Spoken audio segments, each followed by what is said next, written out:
Friends, ഇന്ന് നമ്മൾ ഉണ്ടാക്കാൻ പോകുന്നത് സോയ ചങ്ക്സ് ഫ്രൈ ആണ്. അതിനായിട്ട് ആദ്യമേ തന്നെ 2 കപ്പ് സോയ ചങ്ക്സ് ഉപ്പിട്ട് തിളപ്പിച്ച വെള്ളത്തിൽ സോക്ക് ചെയ്ത് വെച്ചു. ഒരു 5 മിനിറ്റ് വെച്ചതിന് ശേഷം എടുത്ത് പിഴിഞ്ഞ് വെച്ചിരിക്കുന്നത്, വെള്ളം കളഞ്ഞ് വെച്ചിരിക്കുന്നതാണ്. ഇത് നമ്മുടെ നല്ല വലിയ സോയ ആയതുകൊണ്ട് നമ്മൾ 2ആയിട്ട് കട്ട് ചെയ്ത് വെച്ചിരിക്കുകയാണ്. വലുതാണെങ്കിൽ നിങ്ങൾക്ക് അങ്ങനെ ചെയ്യാം, ചെറുതാണെങ്കിൽ അങ്ങനെ തന്നെ ഇട്ടാൽ മതി.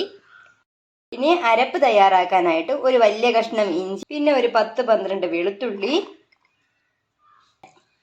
1/2 ടീസ്പൂൺ പെരിഞ്ജീരകം, ഇത്രയും ഇട്ട് നല്ലപോലെ അരച്ചെടുത്തിട്ട് വരാം. നമുക്ക് ചട്ടി ചൂടാക്കി അതിലേക്ക് വെളിച്ചെണ്ണ ചേർത്ത് കൊടുക്കാം. 2 ടേബിൾ സ്പൂൺ വെളിച്ചെണ്ണ നമ്മളിപ്പോൾ ചേർത്ത് കൊടുക്കും.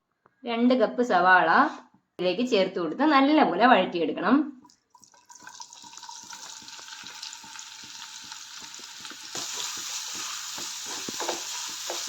വഴറ്റിയത് ഇത്രയും മതിയാകും. ഇനി നമുക്കിതിലേക്ക് കൂട്ട് തട്ടി കൊടുക്കാം, അരച്ചു മാറ്റിയത്.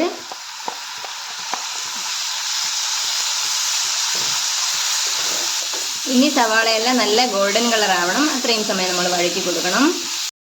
ഇനി നമുക്കിതിലേക്ക് പൊടികൾ ചേർത്ത് കൊടുക്കാം. 1/4 ടീസ്പൂൺ മഞ്ഞൾപ്പൊടി, 1.5 ടീസ്പൂൺ കാശ്മീരി മുളക് പൊടി, 1/2 ടീസ്പൂൺ സാധാരണ മുളക് പൊടി, 1.5 ടീസ്പൂൺ മല്ലിപ്പൊടി, 1/2 ടീസ്പൂൺ കുരുമുളക് പൊടി, ഇത്രയും ചേർത്ത് നല്ലപോലെ വഴറ്റി കൊടുക്കുക.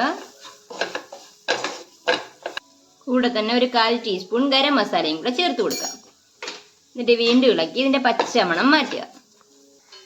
കുറച്ച് കറിവേപ്പിലയും കൂടി ചേർത്ത് കൊടുക്കാം. ഇനി ഇതിലേക്ക് 2 ചെറിയ തക്കാളി അരിഞ്ഞതും കൂടെ ചേർത്ത് കൊടുക്കുക. വലിയ തക്കാളി ആണെങ്കിൽ ഒരെണ്ണം മാത്രം മതിയാകും. ഈ ഒരു സമയം നമുക്ക് ഉപ്പ് ചേർത്ത് കൊടുക്കാം. നമ്മളിപ്പോൾ 1/4 ടീസ്പൂൺ ഉപ്പാണ് ചേർത്ത് കൊടുത്തത്, നിങ്ങളുടെ ആവശ്യത്തിനനുസരിച്ചിട്ട് ചേർക്കുക. ഇനി നല്ലപോലെ വഴറ്റിയെടുക്കണം. ഇനി ഇതിലേക്ക് നമുക്ക് സോയ ചങ്ക്സ് ആഡ് ചെയ്ത് കൊടുക്കാം.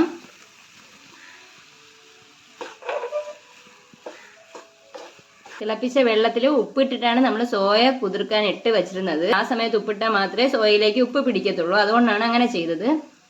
ഇനിയിപ്പോൾ ഇത്രയും മതിയാവും. ഇതിലേക്ക് നമുക്ക് 1 കപ്പ് വെള്ളവും കൂടെ ആഡ് ചെയ്ത് കൊടുക്കാം. ഇനി ഇത് നല്ലപോലെ ഇരുന്ന് തിളയ്ക്കണം. ഇപ്പോൾ ഇത് തിളച്ചിട്ടുണ്ട്. നമുക്ക് ഈ സമയത്ത് ഉപ്പോ പൊടികളോ ഒക്കെ വല്ലതും കുറവുണ്ടെങ്കിലോ കൂടുതലുണ്ടെങ്കിലോ ഒക്കെ അതിനനുസരിച്ചിട്ട് മാറ്റം വരുത്താം.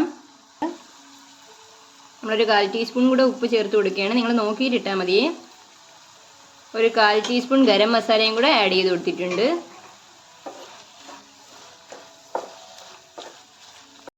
ഇനി നമുക്ക് അടച്ച് വെക്കാം. ഇടയ്ക്കിടയ്ക്ക് അടപ്പ് മാറ്റി ഇളക്കി കൊടുക്കണം. നല്ലപോലെ ഇതിനി ഫ്രൈ ആവണം. അതുപോലെ ഇടയ്ക്കിടയ്ക്ക് തുറന്ന് നമുക്ക് ഇളക്കി കൊടുക്കണം. ഇനി നമ്മൾ അടച്ച് വെക്കേണ്ട, നല്ലപോലെ ഫ്രൈ ചെയ്തെടുക്കണം. നമുക്ക് കുറച്ച് കറിവേപ്പില ഇട്ട് കൊടുക്കാം. നിങ്ങൾക്ക് വേണമെങ്കിൽ ഈ സമയത്ത് ഓഫ് ചെയ്യാം, ഇല്ലെങ്കിൽ ഇനിയും നല്ലപോലെ പൊരിക്കാം. നമ്മൾ ഇനിയും കുറച്ചുകൂടെ മുരിക്കാന്ന് വെച്ചു. ഓക്കെ, ഇത്രയും നമ്മൾ മുരിച്ചിട്ടുണ്ട്. ഇത്രയും മതിയാകും. അങ്ങനെ നമ്മുടെ സോയ ചങ്ക്സ് ഫ്രൈ റെഡി.